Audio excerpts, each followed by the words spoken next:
I get a little tired, being bloody for most of my shooting days. Come on, baby. Mayberry Man is a great idea, tent-pole movie. You can figure out you're an actor and not an insurance salesman, something like that. So this is personal. Hi, I'm Stark Howell. I'm the director and writer of Mayberry Man, and I'm here with Clint Howard. We grew up Mayberry together. Man. All right. Mayberry Man. It's a good title. I like the title. We grew up together, and the only reason I'm still his friend is he makes me laugh. Tell me a little bit about when we used to grow up, because we did do a lot of stuff together.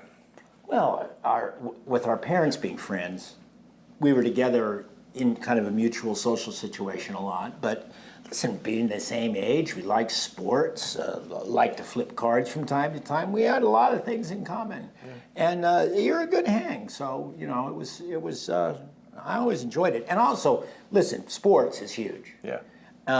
And sports was always a huge part of our lives because Dad wanted us to try to have as normal a life as possible because we were at the studio so much and we were involved in the show business, and he wanted us to go play, so we did, and you were a playmate. Wait, that was... I'll take it, whatever. That pun was not really intended, but... But I get what you're saying, because I didn't feel like I was hanging out with a movie star when we were hanging out. I was just hanging out with my friend. Oh, no, listen, and growing up in Burbank, at least what I felt like is the people like Stark that became my friends.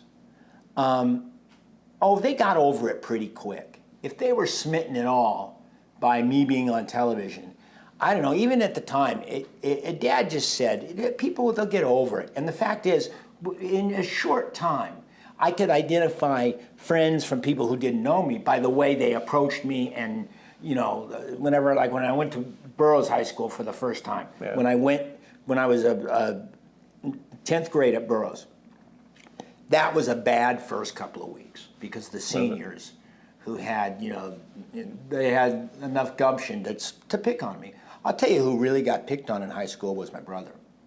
But we were kids, we were probably playing wiffle ball when Ron got the idea to make the game. What was the name of that? The wiffle ball game? I don't think it even had a title. Oh, yes, we did, because Paul Weems showed the title on the chalkboard.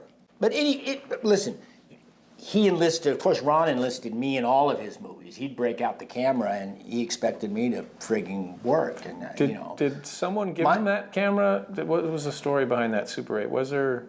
Where did he get it?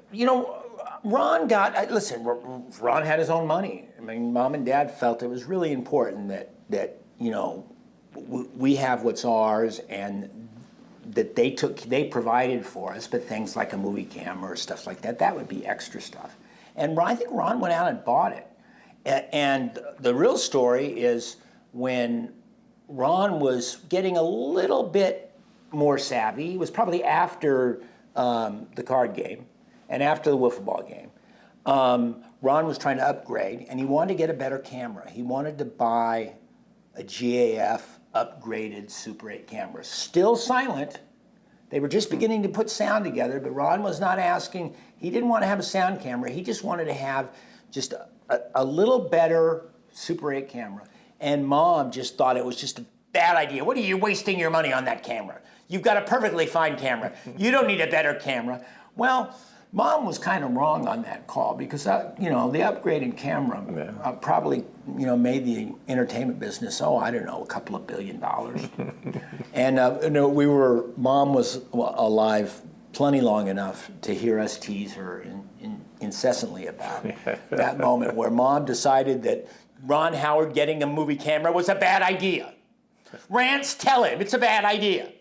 Wow, So, I had no idea. Oh man, Mom could get fired up. Yeah. Little Mom was a friend to everybody, but when Mom dug her feet in, she could make noise. Not too many people know, but my dad and your dad were writing partners, and when school was out, we would basically get me and my older brother would get put in the car, driven over to your house, and there we'd stay for 8-10 hours while your dad and my dad wrote. Well, yeah, and Ron was just beginning to want to be a director, so he had talent.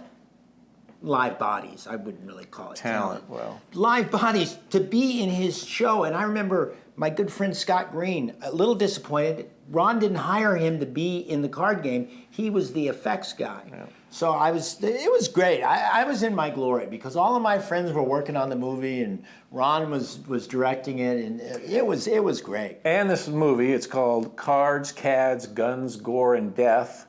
Family picture. A family picture. But one of my favorite parts of this movie was lunch. Ron walked us all over to the hot dog show, bought us all hot dogs. I don't know why I remember that the most, but to get a free lunch was pretty cool. And then back to work on the second half of the day. Well, sure, we had a lot of setups to do.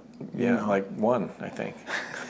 But listen, I remember specifically when we did the Blood and Guts movie that Ron and I went and saw Sam Peckinpah's Wild Bunch.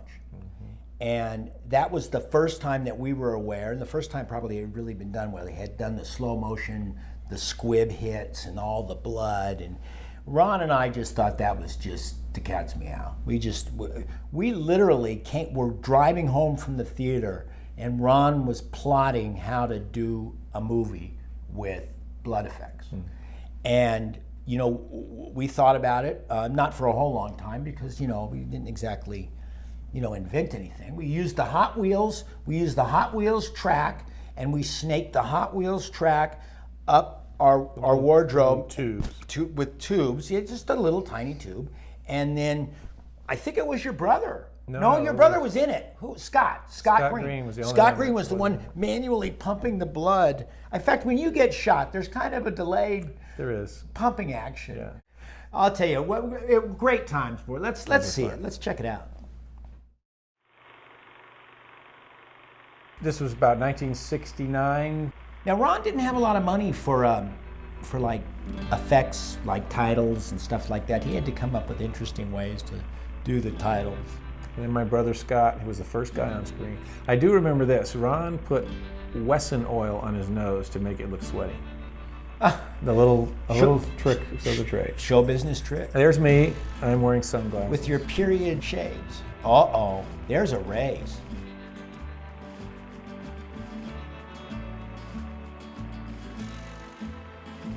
Now, I'm drinking heavily at the time, and even though I've got a good hand, I took a little too long on that, but that's okay. Milk that shot. Yeah, it's called milking. Now we're back to the Indian trader, Scott Howell.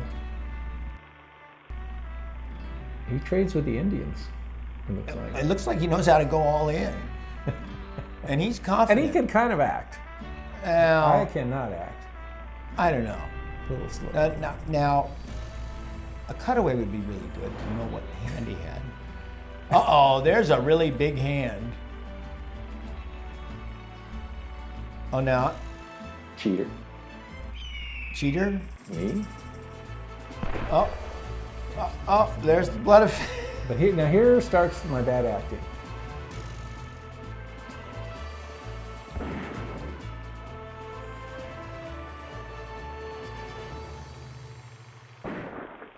And I take one right in Look the at back. us, we're still moving. Yeah. And smiling. So bad. And Big Steve. Big Steve did a good job. The sheriff in town.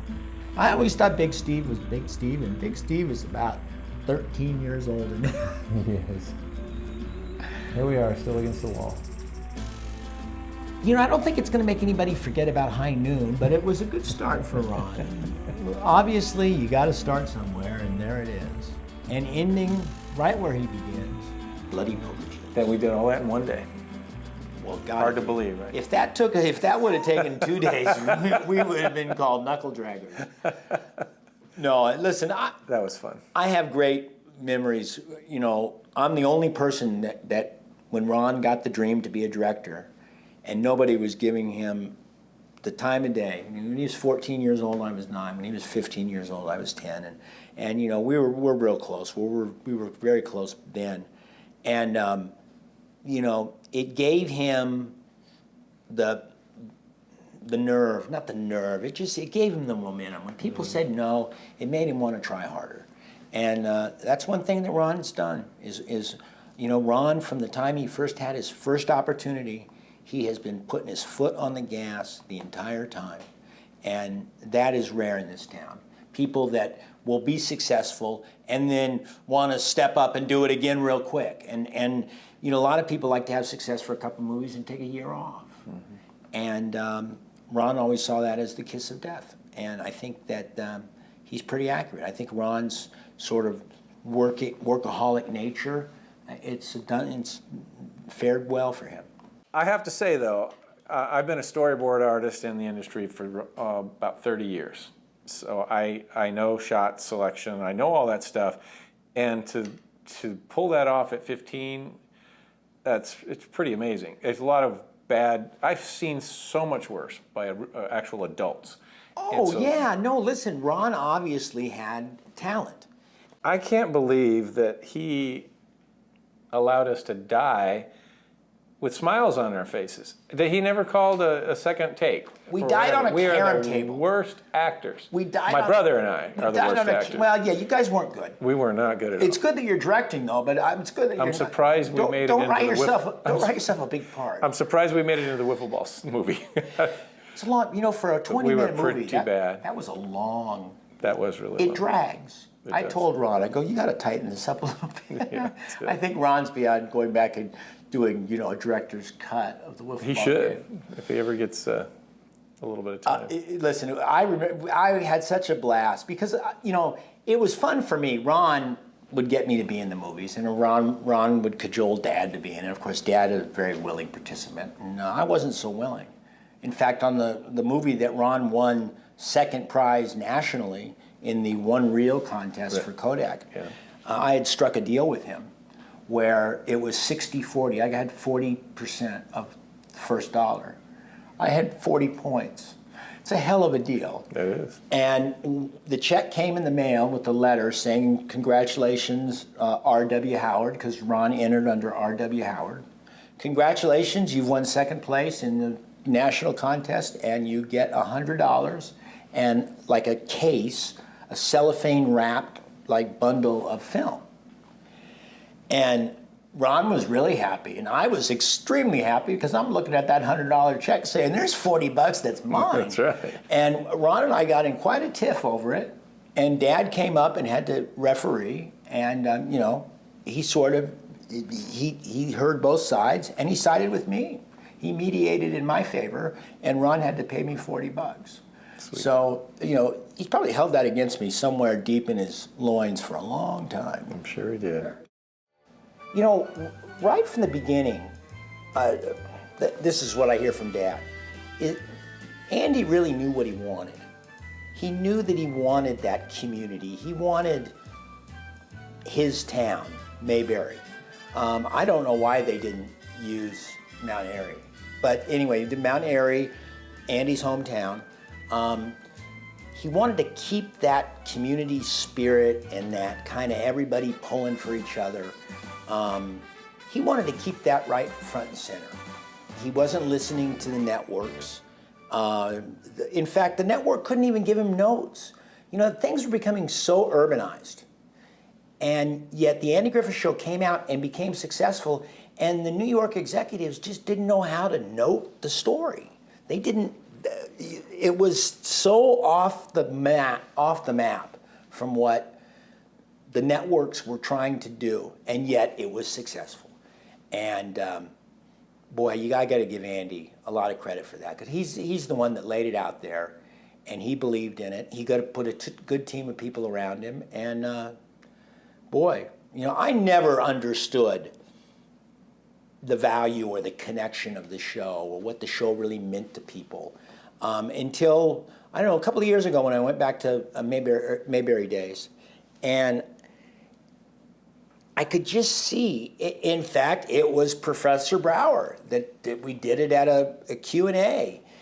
He had the audience show me how much they appreciated and were behind the little character of Leon. And I felt the sincerity, and it was, it changed me, because before it was like, why are you guys, what do you care? I mean, A little kid, 2 years old, he's on screen for a couple of seconds. And yet the fans found Leon to be a perfect example of a citizen of Mayberry. And, and they really do appreciate it. The one thing about the Andy Griffith Show is when they started Mayberry Days, it was not ginned up by the studio. It didn't have a big PR firm pushing it. It didn't have I didn't have like a studio going, "Oh, we're going to make movies. Let's keep the series alive." No, it was all organic, and it was all done because people believed in the show, and they think that the show had value, and it does. All you got to do is watch one. It took me a long time to go to Mayberry Days, and when I went for the first time a few years back, I was really blown away because the fans are loyal. And they don't just come in costume, they come in character. And I find that really interesting. And when Stark approached me or pitched me the story, it wasn't really pitched, he was just sharing it with me. I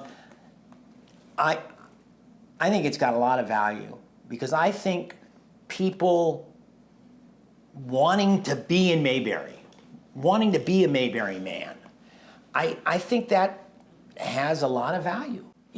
I've been approached with dozens and dozens of ideas for movies, and Mayberry Man resonated with me. Everything the show represented, all the good stuff, the being a better person because you're from Mayberry. Mayberry Man represents something, and it's the kind of movie I'd like to see. And the idea of somebody kind of bucking up and stiffening their spine because they're in Mayberry, the effect that Mayberry has on them, even though Mayberry is a fictional place. Mount Airy represents Mayberry because of Mayberry Days, and listen, also just being at a convention, being at a festival like that, I wouldn't really call Mayberry Days a convention, but the Mayberry Days represents the show perfectly. And the people who watch the show are able to get exactly what they want out of going to the convention. And the wonderful thing about the story of Mayberry Man is it involves the people that come to Mayberry Days and sort of become the characters. And the way these guys can just gently become the characters, to me, it puts a smile on my face. I love to see it. And the one thing I've noticed about Mayberry Days is when somebody can't do a good imitation, they don't do it. It's the people that queue up, and they are the reenactors of Mayberry Days. They kill. They knock it dead. So I think it's going to turn a lot of heads, and I think it's going to impress people, and I think it's going to make Stark look good. And hey, I'm a believer in Mayberry Man. I just think it's got to just get pushed. Just give it that push. And bingo, baby. It's a lot better than watching an animated movie about a machine turning into a ferret. Isn't that a movie? Golly! Welcome to Mayberry Fest. Cal? No. Clay? No. Patty? Cliff? I'm Chris Stone. No, that's not it. You two are gonna love it. I don't care about Mayberry Fest. I certainly don't care about Dad. There comes a time in everyone's life when things get complicated.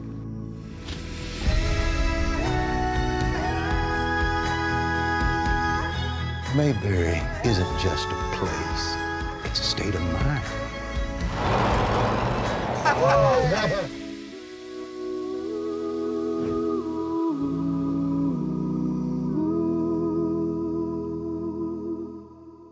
Shazam! Well, hey, if you just like that clip, hit the like button. There's going to be plenty more. If you want more videos about The Andy Griffith Show, be sure to hit subscribe and click that little bell icon so you're notified whenever we post a new video. Thanks for watching.